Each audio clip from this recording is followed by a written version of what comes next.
အားလုံးပဲမင်္ဂလာပါ ANO YouTube channel ကနေပြီးတော့ကြိုဆိုပါရစေကျွန်တော်ကုလို့သွားမယ့်အစီအစဉ်ကတော့ Number 1 Liverpool 5ပွဲစဉ်ပွဲပြီးသုံးသက်ချက်အစီအစဉ်ပဲဖြစ်ပါတယ် Liverpool တင်ကနောက်ဆုံးတော့နိုင်ပွဲပြန်လဲရတွေ့ခဲ့ပါပြီဒီပွဲစတိုက်ရှုံးနေပြီးတဲ့နောက်မှာChampions League ဝေးပွဲစဉ် Number နဲ့ပွဲမှာတော့ကိုပြက်ပြန်လဲနိုင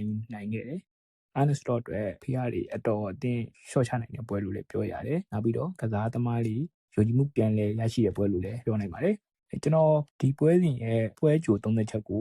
လီဗာပူးမြန်မာဖန်ပေကအကိုတယောက်နဲ့ပြောခဲ့တော့ကဒီပွဲစဉ်ကလီဗာပူးအသင်းအနေနဲ့ဘောင်းဘတ်ပြန်လုပ်လို့ခေါင်းဆုံးပွဲစဉ်လို့ကျွန်တော်ထင်တယ်ဘာလို့လဲဆိုတော့ဖရန်ဘတ်ရဲ့ကစားပုံကြောင့်နောက်တစ်ခါဒီဖရန်ဘတ်ကစားတဲ့ပုံစံမျိုးကဒီလီဗာပူးအသင်းမှာရှိနေတဲ့ဂျာမန်ဘွန်ဒက်လီဂါလာတဲ့ကစားသမားတွေအတွက်အင်မတန်အဆင်ပြေတဲ့ကစားပုံမျိုးအထူးသဖြင့်ဘလိုတို့Ekitiki တို့ကစားသမားတွေအနေနဲ့ပြိုင်ဘက်အကြောင်းကောင်းကောင်းလေးသိနိုင်တဲ့အနေအထားမျိုးဖြစ်တဲ့အတွက်ဒီပွဲစဉ်ကလီဗာပူးအနေနဲ့လွယ်ကူပြီးတော့နိုင်ပွဲပြန်လဲရှာတွေ့ဖို့အကောင်းဆုံးပွဲစဉ်လို့ကျွန်တော်ယူဆခဲ့တယ်တကယ်လည်းယူဆခဲ့တဲ့အတိုင်းပဲဒီပွဲစဉ်ကလီဗာပူးအတွက်တော်တော်လေးကိုလွယ်ကူပြီးတော့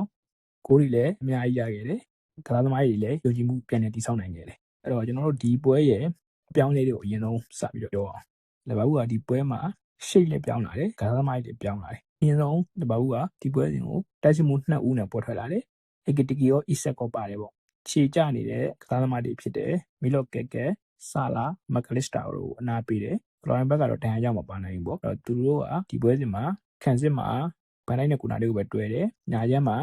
frame ပေါင်ဘယ်ဘက်မှာ Robertson ပေါ်ထွက်လာပြီးတော့ကွင်းလယ်မှာသူတို့က4-4-2ပုံစံမျိုးနဲ့ကစားတယ်တကယ်တိုက်စစ်ကစားတဲ့အချိန်မှာတော့4-4-2တော့မဟုတ်ဘူးပေါ့ဒါပေမဲ့သူတို့ရဲ့ဒီပွဲထွက်လူစင်းကိုစီရနေမှာတော့4-4-2ပုံစံမျိုးနဲ့ပဲစီရပေါ့ဒါပေမဲ့ပြပေါ်မှာကတ်တေကျုံနဲ့ဆိုဘိုစတိုင်းညာချမ်းမှာ flow ဘယ်ချမ်းမှာ cut ပို့တိုက်စစ်မှာတော့ Ekitiki နဲ့ Isak တို့ပွဲထွက်လာတယ်လီဗာပူးကပြိုင်ဘက်ကို pressing လုပ်တဲ့အချိန်မှာဒီ4-4-2 4-4-2ပုံစံမျိုးတွေနဲ့ pressing လုပ်တယ်ပေါ့ဒါကဒီစတောက်ဆုံးပွဲချိန်10မိနစ်15မိနစ်လောက်အတွင်းအနေထားပေါ့နောက်တစ်ခါကိုယ့်ဘက်ကဘောလုံးပိုင်ဆိုင်မှုရတဲ့အချိန်ရလို့ရှိရင်3-5တို့ရှိတ်မျိုးနဲ့ကစားတယ်Robertsonကဒီဘန်နိုက်ကူနာလေးတို့နဲ့ပေါင်းပြီးတော့သုံးတဲ့ခံစစ်ပုံစံမျိုးနေရာယူတယ်ဒါပေမဲ့ပေါ်မှာ Super Style နဲ့ကာတီဂျုံကတ်ပိုနဲ့ frame ပေါင်တို့နဲ့ဖညာဝစ်တီကိုထောက်ပေးထားတယ်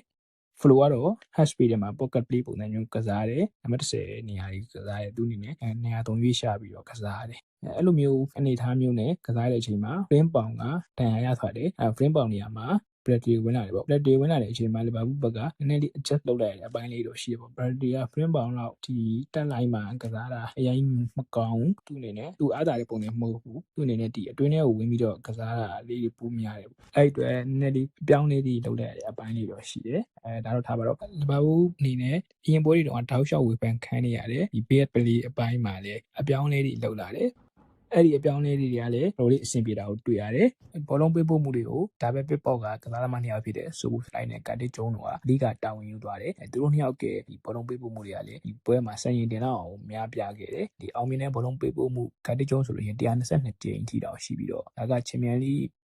တမိုင်းမှာပေါ့လီဗာပူးကစားသမားတစ်ယောက်အနေနဲ့ဆိုလို့ရှိရင်အများဆုံးလို့ပြောလို့ရတယ်ဒါ data တွေစပြီးတော့မှတ်တဲ့အချိန်ကနေတွက်လို့ရှိရင်အများဆုံးလို့ပြောလို့ရတယ်ဆိုဘူစလိုက်ဆိုလို့ရှိရင်လည်းတပွဲလုံးကိုခြေစမ်းပြပါနိုင်တယ်ဒီသူတို့နှစ်ယောက်ဒီလိုမျိုးခြေစမ်းပြပါတယ်ပြီးတော့သူတို့နှစ်ယောက်ရဲ့ဒီ system မှာပါဝင်တဲ့အပိုင်းတွေတော်တော်လေးချုံးမွေတယ်ကာတီကျုံဆိုလို့ရှိရင်သူဘာလုပ်ရမလဲဆိုတာကိုကောင်းကောင်းသိတယ်ဘောလုံးကို ball retention တွေပါတယ်အရင်ကောင်းတယ်နောက်တစ်ခါ Robertson ရှေ့ကိုတက်သွားမယ့်အချိန်မျိုးမှာဆိုရင်သူ Robertson နေရာကိုဝင်ပြီးတော့နေရာယူကစားတာတွေနောက်တစ်ခါဒီခံစစ်က red defense structure ကိုပေါ့ဘန်တိုင်းနဲ့ခုနဒီနှစ်ယောက်ကိုသူဘယ်လိုကူညီပေးရမလဲဆိုတာကိုလည်းကောင်းကောင်းလေးသိတယ်ဒါပေမဲ့ပြဿနာတစ်ခုတော့ရှိတယ်အဲ့ဒါကဒီ transition အချိန်တွေပေါ့attack to defense transition အချိန်တွေမှာဘာဘူးကဒီကွင်းနဲ့ခံစစ်ကစားသမားပေါ့ကွင်းနဲ့ခံစစ်ဆိုတာလေကွင်းနဲ့ခံစစ်ကစားသမားတူမှရှိတယ် mindset မျိုးမရှိတဲ့ကစားသမားတွေကိုတုံးထားတဲ့အတွက်အဲ့ဒီမှာပြဿနာပေါ်တယ်ပေါ့ဒါကရာသီအစပိုင်းမှာတွေကပေါ့စပြီးတော့ဒီရာသီတစ်ကိုစဖွင့်တဲ့အချိန်တွေကဒီပြဿနာရှိနေတာဒီကွင်းနဲ့ဒါပဲပေါ်မှာစူပိုစလိုက်နဲ့ဂျုံနဲ့တွဲကစားတဲ့အခါမျိုးမှာဆိုလို့ရှိရင်လည်းတည်တာတယ်ပေါ့နောက်တစ်ခါမက်ကလစ်စတာနဲ့စူပိုဆိုင်နဲ့တွဲကစားလို့ရှိရင်လည်းတည်တာတယ်ဘာလို့လဲဆိုတော့သူတို့တွေရဲ့ mindset ကိုတိုက်စစ်ကိုအားတန်တယ်ပေါ့နောက်တစ်ခုကဘောလုံးဆုံးရှုံးသွားလို့ရှိရင် counter press ရန်လုပ်ရှင်တယ်အဲ့အတွက်ဒီခန်းစစ်ရှေ့ကခန်းစစ်နဲ့ကွင်းနဲ့ကြားတွေကနေရာလူတွေကိုကာကွယ်ပေးရမယ်ဆိုတဲ့အပိုင်းမှာသူတို့ကတော်တော်လေးအားနေတယ်ဒါကိုကိုးသွားရဲ့အလုံးမှာဆိုတော့ကျွန်တော်မြင်နိုင်တယ်ဒီခန်းစစ်မလုံးအပေါက်ကြီးဖြစ်နေသူတို့ကဒီ press တက်လို့လိုက်ချင်တာပေါ့press တက်လို့လိုက်ပြီးတော့ဘောလုံးကိုချင်းချင်းပြန်ရချင်တာပေါ့အဲ့လိုမျိုးရတဲ့အချိန်ကြီးကပိုးများတယ်ဗျာဒါပေမဲ့ လွတ်တော်လို့ရှိရင်တော်တော်အနေကြီးတဲ့အခြေအနေမျိုးနဲ့ရင်ဆိုင်ရတယ်ဒီပွဲမှာဆိုရင်ကိုးပါပေးလိုက်ရတယ်ပေါ့အဲ့လိုမျိုးပြဿနာတွေကိုဖြေရှင်းဖို့တော့လိုမယ်ဒီကစားသမား2ယောက်ကဒါပဲပြပေါ်မှာကစားတော်ရဲ့ဆွမ်းဆောင်ရည်ကဒီယာဒီလီဗာပူးကွင်းလေအတွဲဖက်တီပေါ့အမျိုးမျိုးပြောင်းသုံးနေတဲ့ကွင်းလေအတွဲဖက်တီထဲမှာအကောင်းဆုံးဆွမ်းဆောင်ရည်လို့ပြောနိုင်တယ်ဒါပေမဲ့ပြဿနာတော့ရှိနေသေးတယ်အဲ့ဒီပြဿနာကဘောလုံးဆုံးနှုံးသွားတဲ့အချိန်တိုက်စစ်ကနေခံစစ်ကိုပြန်ပြီးတော့ပြောင်းရတဲ့အခြေအနေမျိုးမှာသူတို့တွေရဲ့စိတ်ကဟိုကဒီ counter press လုပ်ရှင်တဲ့စိတ်အရင်များနေတဲ့အတွက်ခံစစ်ကနေရာလို့တွေကိုကာဝယ်ပေးရမျိုးနောက်တစ်ခါ tactical foul တွေပေါ့ကျူးလွန်နိုင်မှုတွေမှာသူတို့ကအားနေတယ်ပေါ့ကျွန်တော်တို့ဘာပြောလို့ပါလို့ဆိုလို့ရှိရင်ဗျာသူတို့ရဲ့ mindset ကခံစစ်စိတ်တိုင်းတဲ့ mindset ဆိုတော့ဘယ် space ကိုကာဝယ်ပေးရမလဲဆိုတော့သူတို့ကောင်းကောင်းသိတယ်နောက်တစ်ခါသူတို့မကာဝယ်နိုင်တော့ဘူးဆိုတဲ့အနေအထားမျိုးမှာဆိုလို့ရှိရင်ပြန်ဘက်ကို foul လုပ်လိုက်တယ်ဖောင်းလို့ပြီးတော့ပြန်မဲ့ကတိုက်စစ်ကိုတားတိုက်တယ်ပေါ့အဲ့လိုမျိုးအပိုင်းလေးတွေမှာတော့လိုအောင်မလို့ကျွန်တော်ယူဆတယ်နောက်တစ်ခုကဒီ right back နေရာမှာ Bradley အနေနဲ့သူဝင်လာပြီးချင်းပွဲကြောင်းလာတော့မသိဘူးဗျအဲ့ဒီဂိုးမရခင်ဂိုးပြန်မရခင်အချိန်ထိမှာ Bradley ရဲ့ခြေစွမ်းကအားရမကောင်းဘူးဂိုးရပြီးနောက်ပိုင်းကျမှတော်တော်လေးပြန်ပြီးတော့အဆင်ပြေလာတာပေါ့အဲ့ဂိုးရဖတဲ့အလုံးကဆို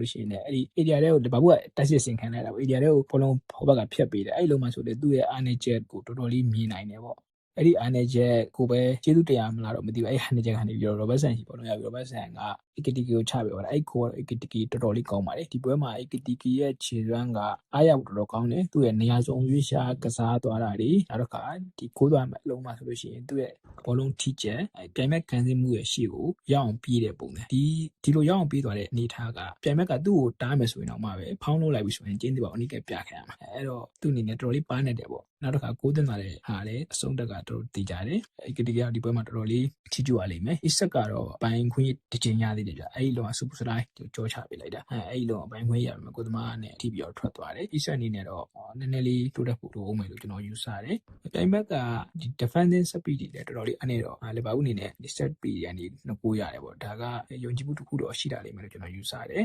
ပရီးမီးယားလိလိုပွဲတွေမှာဒီ set speed ကနေကိုရဖို့ကလိုအပ်တယ်ပေါ့ဘာလို့လဲဆိုတော့ပရီးမီးယားလိအသင်းတွေကဒီတက်ပို့ပြီးတော့ခန်းစစ်ကစားတာကောင်းတဲ့အသင်းတွေကြီးပဲဗျာအဲ့လိုအနေထားမျိုးမှာ set speed တွေကနေကိုရဖို့လိုအပ်တယ်အတိုင်းအတာတစ်ခုတည်းတော့လိုအပ်တယ်ပေါ့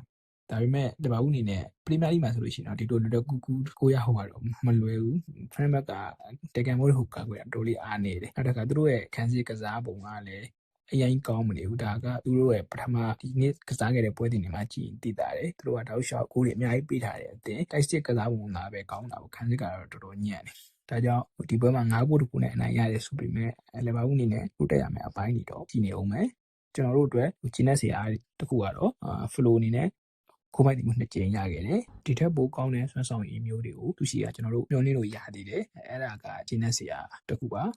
ဆလော့အနေနဲ့ဒီပွဲစဉ်မှာကစားသမားတွေရှိရာဆွမ်းဆောင်ရည်ကောင်းတွေကိုရရှိနိုင်မှုအတွက်သူတို့အားတာတဲ့သူတို့ကစားခြင်းတဲ့ပုံစံမျိုးကိုကစားစီတာသူတို့အားတာချက်တွေကိုထိုးယူနိုင်မှုအတွက်သူတို့အားတာတွေကိုအပြည့်အဝလုပ်ခွင့်ပေးခဲ့တာအကြောင်းလည်းဒီပွဲစဉ်မှာဒီလိုကိုပြည့်အနိုင်ရတဲ့မျိုးကိုရရှိခဲ့တာလို့ယူဆတယ်နောက်ပွဲစဉ်တွေမှာဆလော့အနေနဲ့ဒီလိုမျိုးကစားသမားတွေရှိကဆွမ်းဆောင်ရည်ကောင်းတွေကိုထုတ်နိုင်မှုအတွက်ကစားသမားတွေအားတာတဲ့ဟာနဲ့သူကစားခြင်းတဲ့ကစားကွင်းတွေကိုအဝင်ကွင်းညဖြစ်အောင်ချင်းကြီးနိုင်မှုလိုတယ်အဲ့ဒါဆိုလို့ရှိရင်လီဗာပူးကဒီတက်ပိုကောင်းတဲ့ဆွမ်းဆောင်ရည်ကိုပြသနိုင်လိမ့်မယ်လို့ကျွန်တော်ယုံကြည်တယ်ကျွန်တော်ရဲ့ဒီပွဲပြီး3နှစ်ချက်အစီအစဉ်ကတော့ဒီလောက်ပါပဲနောက်ထပ် player rating နဲ့ပွဲအကြောင်းကြံခဲ့တာလေးရှိလို့ရှိရင်ကျွန်တော်ထပ်ပြီးတော့ပြောပါဦးမယ်တရားကတော့ပွဲပြီးချင်းမှာလောက်ထားတဲ့ပွဲပြီး3နှစ်ချက်ဖြစ်တာအကြောင်းအနေငယ်လိုအပ်ချက်ကလေးတွေတော့ရှိနိုင်ပါတယ်ကျွန်တော်အနေနဲ့ပွဲကိုတခြားနောက်တစ်ခေါက်ပြန်ကြည့်ပြီးကမှ review နဲ့ player rating ကိုထပ်ပြီးတော့တင်ဆက်ပေးပါဦးမယ်အားလုံးကျေးဇူးတင်ပါတယ်